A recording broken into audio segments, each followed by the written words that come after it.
اسفند جو سونیا کی قربت میں اس بات کو بھولنے لگا تھا کہ وہ سونیا سے صرف جسمانی تعلقات نہیں بلکہ وہ ایموشنلی بھی اس کے قریب آ رہا ہے، تبھی تو اس نے روحی کی غیر موجودگی کا فائدہ اٹھایا اور اپنے لمحات کو رنگین کرنے لگا۔ اب سونیا بھی اسفند کی قربت میں سکون محسوس کرتی تھی۔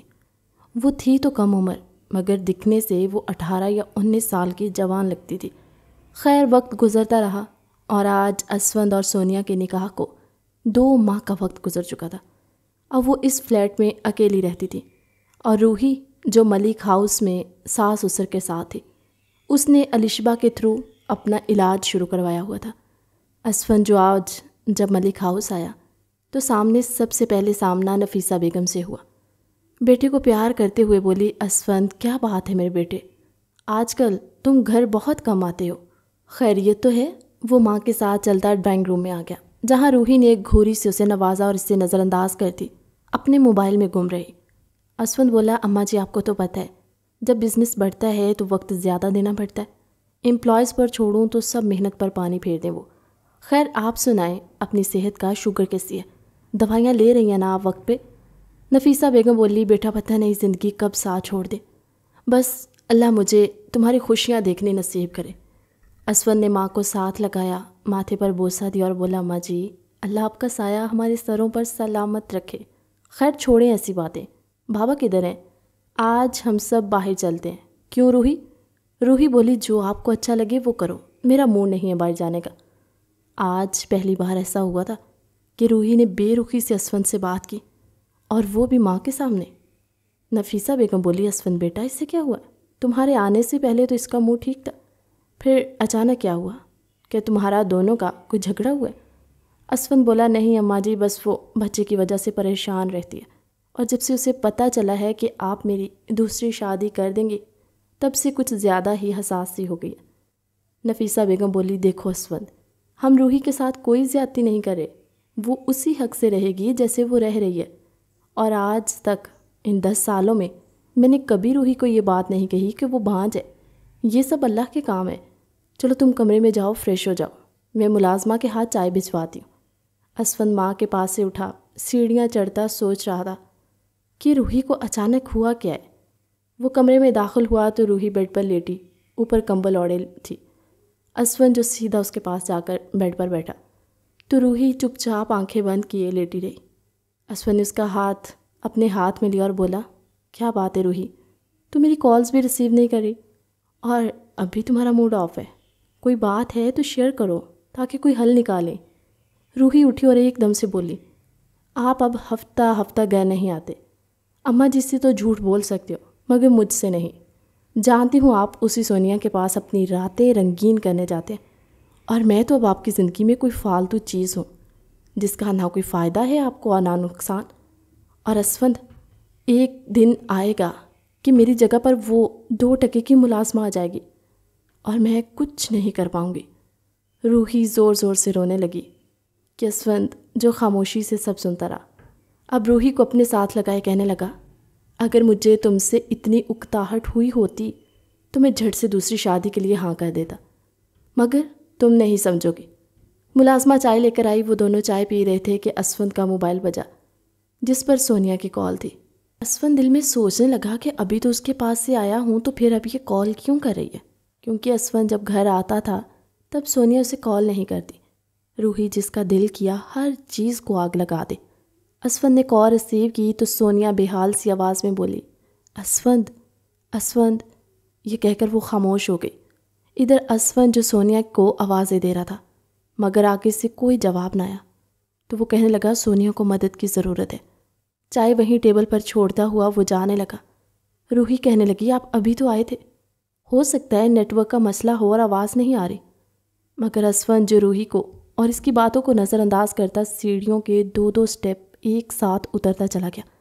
نفیسہ بیگم پریشانی کی حالت میں روحی کو آواز دینے لگی اور بولی، اللہ خیر کرے، اتنی جلدی میں اسفند نکلا۔ روحی باہر آئی اور کہنے لگی، اماں جی ان کی کوئی ضروری کال تھی، شاید کوئی امپورٹنٹ کلائنٹ تھا جسے وہ مس نہیں کرنا چاہتے تھے اور جلدی میں نکل گئے۔ نفیسہ بیگم نے ٹھنڈی سی آہ بھری اور بیٹے کے لیے دعائیں کرنے لگی۔ ادھر اسفند یار کا بس نہیں چل رہا تھا کہ وہ اڑ کر سونیا کے پاس پہنچ جائے۔ وہ ایک ہاتھ سے گاڑی کو تیز سپیڈ سے ڈرائیو کرتا اور دوسرے ہاتھ سے بار بار سونیا کا نمبر ملا رہا تھا، جہاں بیل تو جا رہی تھی مگر وہ کال نہیں اٹھا رہی تھی۔ اسفند نے آدھے گھنٹے سے زیادہ کا سفر 15 منٹ میں طے کیا۔ وہ ایک پل کو یہ سب سوچنے سے قاصر تھا کہ اسے اس خریدی ہوئی لڑکی کی اتنی فکر کیوں ہو رہی ہے۔ خیر مین ڈور کی چابی اس کے پاس تھی۔ وہ ڈور انلاک کرتا جیسے اندر داخل ہوا۔ سامنے سونیا فرش پر بے ہوشی کی حالت میں پڑی ہوئی تھی۔ اسفند نے سونیا کو ہوش میں لانے کی کوشش کی مگر وہ بے سدھ سی پڑی رہی۔ وہ سونیا کو گود میں اٹھا کر گاڑی تک لے آیا، اسے گاڑی کی سیٹ پر لٹایا اور جلدی سے ہسپتال پہنچا۔ ڈاکٹر نے فوری ایڈمٹ کر لیا۔ سونیا کا بلڈ پریشر اتنا لو ہوا کہ وہ بالکل بے جان پڑی تھی۔ ڈاکٹر نے اسے ڈرپ لگا دی اور کچھ ٹیسٹ کروانے کا کہا۔ اسفند بولا، آپ کو جو ٹیسٹ کرنے کریں مگر پلیز بتا دیں کہ کوئی خطرے والی بات تو نہیں ہے۔ ڈاکٹر بولی، نہیں خطرے والی بات نہیں ہے، ایسی حالت میں عموماً ایسا ہو جاتا ہے، یہ تو اچھا ہوا وقت پر ہسپتال آئے۔ اسفند یار ڈاکٹر کی بات کو کاٹتا ہوا بولا، کیا مطلب ایسی حالت میں؟ سونیا ٹھیک تو ہے؟ ڈاکٹر بولی، کیوں آپ نہیں جانتے؟ آپ کی وائف پریگننٹ ہے۔ ڈاکٹر کے منہ سے یہ بات سنتے ہی اسفند کی آنکھیں بھیگ گئی۔ وہ وہیں فرش پر گھٹنوں کے بل گرا۔ وہ نہیں جانتا تھا کہ وہ اپنی خوشی کا اظہار کیسے کرے۔ اس کا دل چاہا کہ زور زور سے چلائے کہ ملک اسفند یار باپ بننے والا ہے۔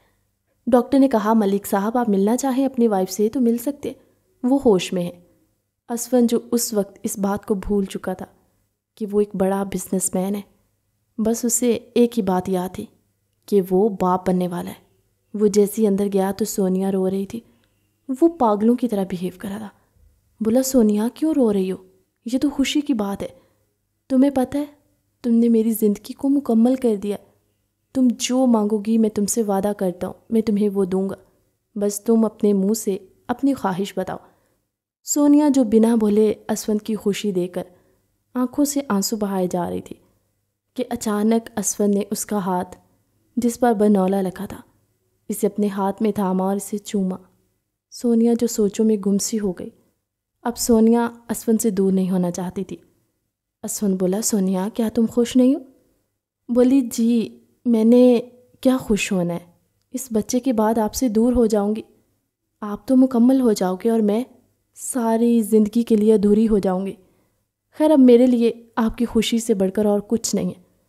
اسفند جس کے دل پر سونیا کی بات نے گہرا سا اثر کیا، وہ جو اپنی خوشی اپنے وارث کے چکر میں بھول گیا تھا کہ سونیا بھی جیتی جاگتی انسان ہے۔ تھوڑی دیر بعد ڈرپ ختم ہوئی تو ڈاکٹر نے کچھ دوائیاں لکھ کے دی اور اسفند سے کہا کہ ملک صاحب آپ کی بیوی کی ایج بھی کم ہے اور یہ کمزور بھی بہت ہے، آپ ان کا بہت خیال رکھیں، کسی قسم کا کوئی سٹریس نہ ہونے دیں۔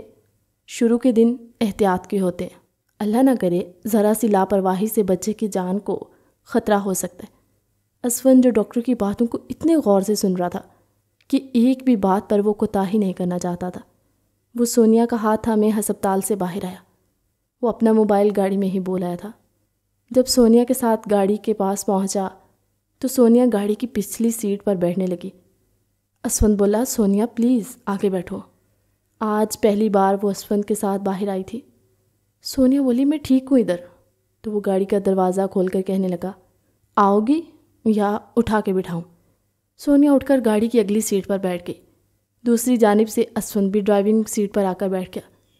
گاڑی میں بیٹھ کر اس نے اپنا موبائل دیکھا جس پر 30 کالز آئی ہوئی تھی جو روحی کی تھی۔ اسفند کو جنجناہٹ سی بھی ہوئی، اتنی کالز کا کیا مقصد؟ خیر اس نے ابھی روحی کو کال نہیں کی اور خوشی سے گاڑی ڈرائیو کر رہا تھا، بار بار سونیا کی طرف دیکھتے ہوئے مسکرا رہا تھا۔ سونیا جو چپ سادے نظریں جھکائے بیٹھی تھی۔ اسفند بولا، سونیا کم آن یار، ڈاکٹر نے کہا بھی ہے کہ کوئی سٹریس نہیں لینا، پلیز میرے لیے، میرے اس بچے کے لیے۔ سونیا نے ہلکی سی مسکراہٹ چہرے پر سجائی۔ اسفند بولا، یہ ہوئی نا بات، گڈ گرل۔ مگر سونیا کے دل کی کیفیت بدلنے لگی تھی۔ وہ اسفند کے پیار کی عادی ہونے لگی۔ وہ نہیں چاہتی تھی کہ اس کا یہ حسین خواب کبھی ٹوٹے۔ اسفند نے گاڑی گھر کے سامنے روکی، خود اتر کر سونیا کی طرف کا ڈور اوپن کیا اور بڑے پیار سے اس کا ہاتھ پکڑ کر اسے گاڑی سے اتارا۔ سونیا بولی، اسفند جی میں ٹھیک ہوں، آپ پریشان نہ ہوں، مجھے آتا ہے اپنا خیال رکھنا۔ اسفند اسے ہاتھ پکڑے ساتھ لگائے آرام سے چلتا ہوا اندر لے گیا اور کمرے میں لے جا کے اسے بیڈ پر لٹایا اور بولا جو بھی چاہیے ہو مجھے بتاؤ، اور ہاں میں کسی میڈ کا انتظام کرتا ہوں جو ہر وقت تمہارے ساتھ رہے، تمہارا خیال رکھے، کیونکہ اسفند جان گیا تھا کہ روحی یہ سب کچھ نہیں کر سکے گی۔ جو سلوک وہ پہلے سونیا کے ساتھ کر چکی تھی وہ دوبارہ کوئی رسک نہیں لینا چاہتا تھا۔ شام تک ملازمہ بھی آ چکی تھی۔ اسفند سونیا کے پاس بیٹھا اسے جوس پینے کو کہہ رہا تھا کہ روحی کی پھر کال آئی۔ اس نے کال ریسیو کی تو روحی ایک دم اسفند پر برس پڑی۔ اسفند، میری کالز آپ کو نظر نہیں آ رہی یا پھر میری اب آپ کو ضرورت نہیں رہی؟ پورا دن بیت گیا، آج سے پہلے تو میری ایک کال آپ کو پریشان کر دیتی تھی، پھر اب کیا ہوا؟ گھر واپس کب آئیں گے؟ اسفند بولا روحی تم خود ہی بولتی رہو گی یا میں بھی کچھ بولوں؟ تو وہ ایک پل کے لیے چپ ہو گئی۔ اسفند بولا روحی اللہ نے ہماری سن لی ہے، تمہیں نہیں پتہ میں آج کتنا خوش ہوں۔ اسفند پرجوش آواز میں بولا روحی میں باپ بننے والا ہوں۔ اس خبر نے گویا روحی کے سر پر بجلیاں گرا دیں۔ اسے سمجھ نہیں آئی کہ وہ خوشی کا اظہار کرے یا دکھ کا۔ وہ خود کو سنبھالتے ہوئے بولی اسفند بہت بہت مبارک ہو آپ کو۔ اسفند بولا مبارک تو تمہیں بھی ہو، تم ماں بننے والی ہو۔ ماں کا لفظ سن کر روحی کا دل پسید سا گیا، اس کی آنکھوں سے آنسو گرتے اس کی گالوں کو چھو کے۔ روحی میں تمہیں بعد میں کال کرتا ہوں۔ وہ ایک بار پھر سونیا کے ماتھے کو چوم کر بولا سونیا آج تو میں مکمل ہو گیا تمہاری وجہ سے۔ میرے پاس دنیا کی ہر چیز تھی سوائے اولاد کے، آج وہ بھی اللہ نے خوشی دے دی۔ تم چاہو تو اپنی ماں کو اپنے پاس بلا سکتی ہو، بس میں چاہتا ہوں کہ تم خوش رہو۔ سونیا بولی کیا آپ سچ کہہ رہے ہیں؟ میں اپنے امی ابو سے مل سکتی ہوں؟ اسفند بولا کیوں نہیں، جب دل کرے، بلکہ ایک کام کرو تم ابھی تیار ہو جاؤ، ہم ابھی ملنے جاتے ہیں۔ سونیا بے اختیار اسفند کے گلے سے لگ گئی اور بولی اسفند جی آپ بہت اچھے ہیں، مجھے آج اپنی ماں کا فیصلہ درست لگنے لگا۔ بے شک ہمارا ساتھ مختصر ہوگا، مگر یہ حسین پل یاد کر کے میں اپنی ساری زندگی جی لوں گی۔ اب جب سونیا اسفند سے دور جانے کا کہتی، اسے یہ بات یاد دلاتی کہ اس بچے کے بعد ہم دور ہو جائیں گے تو اسفند کے دل میں بے چینی سی بھر جاتی۔ سونیا سرخ رنگ کی فراک پہنے آج پورے دل سے تیار ہوئی تھی۔ وہ اس قدر پیاری لگ رہی تھی کہ اسفند کا جی چاہا کہ وہ اپنے کانٹریکٹ سے پھر جائے اور سونیا کو ہمیشہ اپنے پاس رکھے، مگر گھر والوں کے ڈر سے معاشرے میں باتیں نہ بنے یہ سوچ کر وہ رک جاتا۔ سونیا سرخ کانچ کی چوڑیاں پہن رہی تھی جب اسفند نے اس کا ہاتھ پکڑا اور بولا لاؤ میں پہنا دوں۔ سونیا کے گالوں کی لالی چھلکی اور اس نے اپنا ہاتھ آگے بڑھا دیا۔ اسفند چوڑیاں پہناتے ہوئے اس کی کمر پر ہاتھ رکھ کے اسے خود کے مزید قریب کر کے کہنے لگا سونیا مجھے اپنے حسن سے اپنا گرویدہ کرنا چاہتی ہو کیا؟ اس سے پہلے کہ وہ اس کے لبوں پر جھکتا سونیا بولی چلے ہم۔ اسفند اس کا ہاتھ پکڑے باہر نکلا۔ گاڑی میں بیٹھے وہ جو بار بار سونیا کو دیکھ رہا تھا، اب تو سونیا بھی اسفند سے بے پناہ محبت کرنے لگی تھی۔ وہ بولی اسفند جی کیا آپ مجھے چھوڑ دیں گے؟ آپ مجھے ہمیشہ کے لیے اپنی زندگی میں رکھ لیں، قسم خدا کی کسی چیز کا مطالبہ نہیں کروں گی، میرے لیے آپ کا نام، آپ کا پیار اور آپ کا ساتھ یہی کافی ہے۔ اسفند یار نے ایک گہری نظر سونیا پر ڈالی اور ایک ریسٹورنٹ کے آگے گاڑی روکی۔ سونیا بولی اسفند جی یہ ہم کہاں آ گئے؟ وہ بولا بہت بھوک لگ رہی ہے تو سوچا پہلے کھانا کھا لیں۔ سونیا معصومیت سے بولی مگر میں تو آج تک اتنے بڑے ہوٹل میں کبھی گئی ہی نہیں ہوں۔ وہ بولا تو چلو آ چلتے ہیں۔ سونیا ہچکچاتے ہوئے اسفند کے پیچھے چلنے لگی۔ اسفند نے اس کا ہاتھ پکڑ کر اسے خود کے برابر کیا اور بولا سر اٹھا کر چلو۔ وہ اسفند کے ساتھ کھانے کی ٹیبل پر بیٹھی تھی، ارد گرد کا ماحول بڑی غور سے دیکھ رہی تھی۔ بولی اسفند جی یہ تو بڑا ہی پیارا ہوٹل ہے، ادھر تو کھانا بھی بہت مہنگا ہوگا۔ اسفند جو اس کا بھولا پن دیکھتے ہوئے بولا تو بل کون سا تم نے دینا ہے جو تمہیں پیسوں کی فکر ہو رہی ہے؟ کھانا آرڈر کیا تو وہ دونوں کھانا کھانے لگے۔ ساتھ اسفند نے کچھ کھانا پیک کروا لیا۔ سونیا بولی اتنا کھانا ہم کیا کریں گے؟ وہ ہوٹل سے نکلتا ہوا بولا تمہارے امی ابو کی طرف جا رہے ہیں تو یہ کھانا ان کے لیے۔ اسفند یہ سب صرف سونیا کو خوش رکھنے کے لیے کرا تھا تاکہ اس کا بچہ صحیح سلامت اس دنیا میں ہے۔ سونیا جو آج اپنے نکاح کے بعد پہلی بار اپنے ماں باپ سے ملنے جا رہی تھی، ملے جلے جذبات تھے اس کے دل میں۔ ایک کچے سے مکان کے آگے جا کے ایک بڑی سی گاڑی رکی، تو محلے والے بھی حیران سے ہو گئے کہ سکینہ کے گھر کے آگے اتنی بڑی گاڑی کس کی رکی ہے۔ جب محلے کی عورتوں نے سونیا کو اس گاڑی سے اترتے دیکھا، سونیا کا حلیہ جو بالکل بدل گیا، وہ کوئی امیر زادی لگ رہی تھی۔ وہ سب اس کی قسمت پر حیران ہونے لگے کہ جب دوسری طرف سے پینٹ کوٹ میں ملبوس ملک اسفندیار کو اترتے دیکھا تو عورتیں ایک دوسرے سے چہمگوئیاں کرنے لگی۔ لگتا ہے سکینہ نے اور اس کی بیٹی نے کوئی بڑا ہاتھ مارا۔ سونیا نے اپنے گھر کا دروازہ کھٹکھٹایا تو اس کی ماں دروازہ کھولنے آئی۔ جیسے اس نے سامنے سونیا کو دیکھا تو ایک دم سے حیران رہ گئی۔ ساتھ میں ملک اسفند بھی تھے۔ وہ بیچاری خوشی سے نہال ہونے لگی کہ ان کی قسمت کیسے جا گئی۔ وہ ہڑبڑاتے سے لہجے میں بولی، آئیں جلدی سے اندر آئیں، کوئی دیکھ لے گا تو نظر لگا دے گا۔ غلام رسول، ارے سنتے ہو، دیکھو آج ہمارے غریب خانے پر کون آیا۔ سکینہ کی خوشی جو سنبھلنے کا نام ہی نہیں لے رہی تھی۔ پھر وہ جلدی سے سونیا کے گلے لگی، اسے چومتی پیار کرتی بولی، سونیا مجھے معاف کر دینا بیٹی، مگر تمہاری ماں مجبور تھی۔ سونیا نے ماں کا ماتھا چوما اور بولی، نہیں اماں، مجھے آپ سے کوئی گلہ نہیں۔ اتنے میں سونیا کے ابا غلام رسول باہر آئے، جن کی طبیعت پہلے سے بہت بہتر ہو چکی تھی۔ سونیا بھاگ کر باپ کے گلے لگی اور پھوٹ پھوٹ کر رو پڑی۔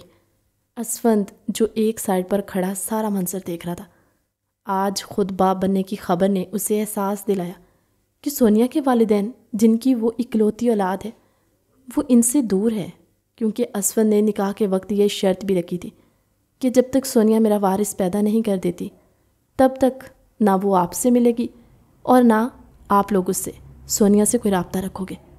غلام رسول اسفند ملک کے پاس آئے اور ان کے سامنے ہاتھ جوڑتے ہوئے ان کا شکریہ ادا کرنے لگے۔ بولے، صاحب جی آپ نہیں جانتے یہ آنکھیں کتنا ترس گئی تھیں اپنی بیٹی کو دیکھنے کے لیے، اور مجھے تو اب یہ لگنے لگا تھا کہ شاید میں سونیا کو اب کبھی نہیں دیکھ سکوں گا، مگر آپ کا یہ احسان ہے ہم پر، اللہ آپ کو بہت خوشیاں عطا کرے۔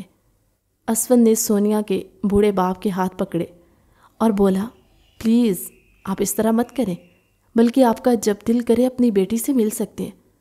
سکینہ بولی، صاحب جی آپ بیٹھے، میں چائے کا بندوبست کرتی ہوں۔ تو سونیا بولی، نہیں اماں، ہم لوگ کھانا کھا کر آئیں، اور آپ کے لیے بھی اور ابا کے لیے بھی اسفند جی یہ کھانا لائیں۔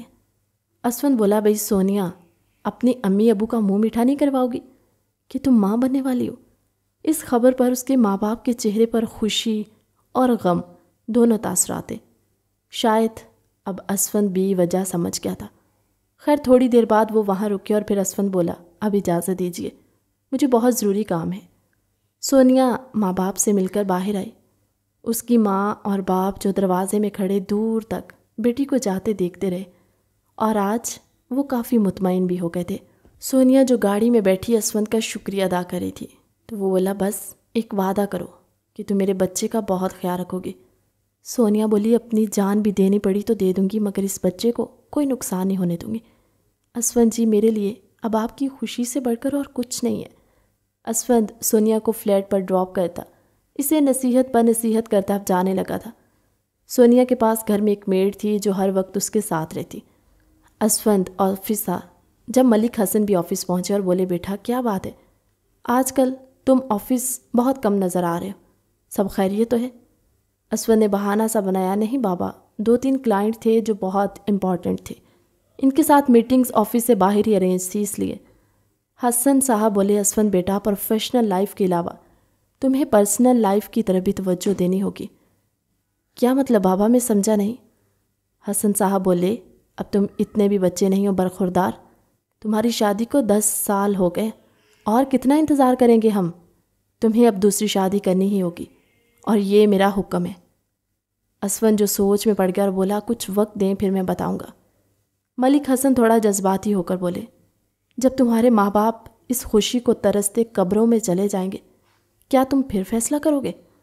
ساتھ میں حسن صاحب کی آنکھیں بھی بھر آئیں۔ باپ کی پہلی بار یہ کیفیت دیکھی تو اسفند یار تڑپ کر باپ کے سینے سے لگا اور کہنے لگا، روحی کی رپورٹس 1-2 دن میں آ جائیں گی، اگر ڈاکٹر نے کوئی امید نہ دلائی تو جیسا آپ کہیں گے ویسا ہی ہوگا۔ شام کو دونوں باپ بیٹا آفس سے گھر پہنچے تو روحی گھر پر موجود ہی نہیں تھی۔ نفیسہ بیگم اکیلی اس حویلی نما گھر میں موجود تھی۔ چند ملازم تھے جو اپنے کاموں میں مصروف۔ گھر کی ویرانی آج اسفند ملک کے دل کو بھی کھٹکا گئی۔ وہ نفیسہ بیگم کے پاس آیا اور بولا اماں جی روحی کدھر ہے اور آپ یوں اداسی ہو کر کیوں بیٹھی ہیں؟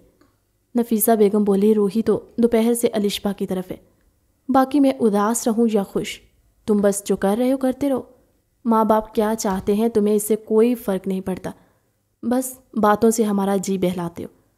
اسفند جو اب سمجھ چکا تھا کہ اب کوئی بہانے بازی نہیں چلے گی، ادھر سے روحی بھی آ گئی تو اسفند کو گھر میں موجود پا کر وہ حیران بھی ہوئی اور اسے نظر انداز کرتی نفیسہ بیگم کے پاس بیٹھ گئی۔ اسفند کمرے میں گیا تھا کہ فریش ہو کر پھر سب کے ساتھ رات کا کھانا کھائے۔ وہ کمرے میں گیا تو تھوڑی دیر بعد روحی بھی کمرے میں چلی گئی۔ اسفند نہا کر باہر نکلا۔ روحی جو صوفے پر اپنے خیالوں میں گم تھی، آج اس سے ڈاکٹر نے بتایا تھا کہ رپورٹس کافی بہتر ہیں، بہت چانسز ہے کہ وہ کنسیو کر جائے گی۔ اسے اس بات کی خوشی بھی تھی اور سونیا کے پریگننسی کا سن کر وہ ایک انجانے سے صدمے میں بھی تھی۔ اسفند روحی سے کہنے لگا اتنی بڑی خوشی ملی ہے اور تم سیدھے منہ بات بھی نہیں کر رہی۔ روحی نے کسی بات کا کوئی جواب نہ دیا، مگر وہ اپنے لہجے سے یہ تاثر دے چکی تھی کہ وہ سونیا کی اولاد کو نہیں سنبھال سکے گی۔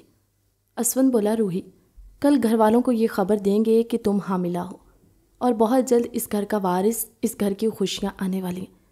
اس بات پر روحی بولی جب میں سچ میں ماں بننے والی ہوئی تو بتا دیں گے۔ اسفند روحی کے اس بدلے ہوئے انداز پر شوق سا رہ گیا۔ کیا مطلب روحی؟ میں نے تم سے کوئی چیز نہیں چھپائی اور تم اب اس سب سے پیچھے ہٹ رہی ہو؟ اگر ایسا ہے تو میں پھر اماں بابا کو اپنے نکاح کا بتا دیتا ہوں اور ساری سچائی جان لینے کے بعد مجھے یقین ہے کہ وہ میری اس بات کو قبول کر لیں گے، اس لیے پھر مجھے بھی یہ سب چھپانا نہیں پڑے گا۔ روحی تو کچھ اور ہی سوچے بیٹھی تھی کہ شاید اسفند میرے سامنے ہاتھ جوڑے گا اور سونیا کو چھوڑ دے گا، مگر اسفند جو سونیا کو کیسے چھوڑ سکتا تھا جب اتنے سالوں بعد اسے وہ خوشی مل رہی تھی جو روحی سے نہ مل سکی۔ روحی بھی ضد کر رہی تھی کہ وہ سونیا کے بچے کو گود نہیں لے گی۔ اسفند نے رات کے کھانے کے بعد سوچ لیا کہ وہ اپنے والدین کو ساری حقیقت بتا کر سونیا کو بھی اس گھر میں لے آئے گا تاکہ اس سے بے فکری ہو جائے اور اس کے والدین اس کی دوسری شادی کا خیال دماغ سے نکال دیں۔ اسفند نے رات کو اپنے بابا کے کمرے کا دروازہ کھٹکھٹایا۔ ملک حسن بولے کون ہے؟ آ جاؤ۔ اسفند کو دیکھ کر وہ سمجھ گئے کہ ضرور کوئی ضروری بات ہوگی، کیونکہ اسفند ان کے کمرے میں اس طرح تب آتا جب کوئی بہت ضروری اور سنجیدہ بات ہوتی۔ ملک حسن جو کتاب پڑھنے میں مصروف تھے، انہوں نے کتاب کو بند کر کے سائڈ پر رکھا اور بولے اسفند مجھے یقین تھا تم میری بات پر غور کرو گے اور میرا حکم مانو گے۔ اسفند بولا بابا بات کچھ اور ہے۔ نفیسہ بیگم بھی حیرانگی سے ان کی طرف متوجہ ہوئی اور بولی سب خیریت تو ہے نا اسفند؟ اسفند نے الف سے یہ تک بنا رکے سارا قصہ سنا دیا۔ ایک پل کو ملک صاحب حیران ہوئے اور نفیسہ بیگم بولی یہ سب کب کیا اور ہم سے چھپانے کی کیا ضرورت تھی؟ ہم تو خود تمہاری دوسری شادی کرنا چاہتے تھے۔ اسفند بولا اماں جی سونیا سے شادی محض میں نے بچے کی خاطر کی اور یہ طے کیا تھا کہ بچہ ہوتے روحی کی گود میں ڈال دوں گا اور سونیا کو طلاق دے دوں گا اور آپ سب کو یہی بتاؤں گا کہ یہ بچہ میرا اور روحی کا ہے۔ ملک حسن ایک بار بھڑکے اور بولے تو اسفند بیٹا تم اتنے بڑے ہو گئے ہو کہ جو چاہو گے وہ کر لو گے؟ کہ یہ تربیت کی ہے ہم نے تمہاری؟ تم جس کی مرضی زندگی کے ساتھ کھیل سکتے ہو۔ تم نے ایک بار بھی اس معصوم بچی کا نہیں سوچا جو اپنے والدین کی مجبوریوں کی بھیڑ چڑھ گئی ہے اور تم اسے ایک چیز سمجھ کر استعمال کرو گے اور پھر چھوڑ دو گے۔ تمہارا بچہ جو اس دنیا میں ابھی آیا بھی نہیں، تم اس سے اس کی ماں کو چھیننے کا فیصلہ بھی کر چکے ہو۔ دیکھو اسفند ابھی بھی کچھ نہیں بگڑا، تم چاہو تو ابھی اس کا طلاق دے دو۔ اسفند بولا یہ سب ممکن نہیں کیونکہ سونیا ماں بننے والی ہے۔ اس خبر پر نفیسہ بیگم چونک کر بولی کیا تم سچ کہہ رہے ہو اسفند؟ کیا میں دادی بننے والی ہوں؟ ملک حسن بھی مارے خوشی کے سب کچھ بھول کر بولے اسفند تم نے جو کرنا تھا کر لیا۔ سونیا ہمارے سامنے پلی بڑھی ہے، غربت کے علاوہ اس بچی میں کوئی کمی نہیں ہے، ہمیں وہ قبول ہے، اس لیے ہم سونیا کو پورے رسم و رواج کے ساتھ اس گھر کی بہو بنا کر لائیں گے اور تم اتنے دن سونیا کے پاس ہی رہو گے۔ تم اسے اس حالت میں اکیلا چھوڑ کر یہاں کیوں آئے ہو؟ اسفند کی اولاد دیکھنے کے لیے ان کے ماں باپ کی اتنی تڑپ تھی کہ وہ اسفند پر غصہ کرنا بھول گئے۔ اسفند سب کچھ بتا کر خود کو ایسے محسوس کرا تھا کہ کسی نے اس کے منو بوجھ کو اتار دیا ہو۔ روحی کو جب یہ سب پتہ لگا کہ اسوند کے والدین کو اس کام والی کی بیٹی پر کوئی اعتراض نہیں اور وہ اپنے بیٹے کے اس فیصلے کو قبول کر کے اب سونیا کو اس گھر میں لے آئیں گے اور سب اس 2 ٹکے کی ملازمہ کی آؤ بھگت میں لگ جائیں گے، میری تو کوئی حیثیت ہی نہیں رہ جائے گی۔ سونیا نے سوچ لیا کہ وہ سونیا اور اس کے پیٹ میں پلنے والے بچے کو چھوڑے گی نہیں۔ وہ نفرت میں اس قدر آگے بڑھ گئی کہ اس نے ایک دن کہانی کا بقیہ حصہ ہماری اگلی ویڈیو میں، تب تک کے لیے اللہ حافظ۔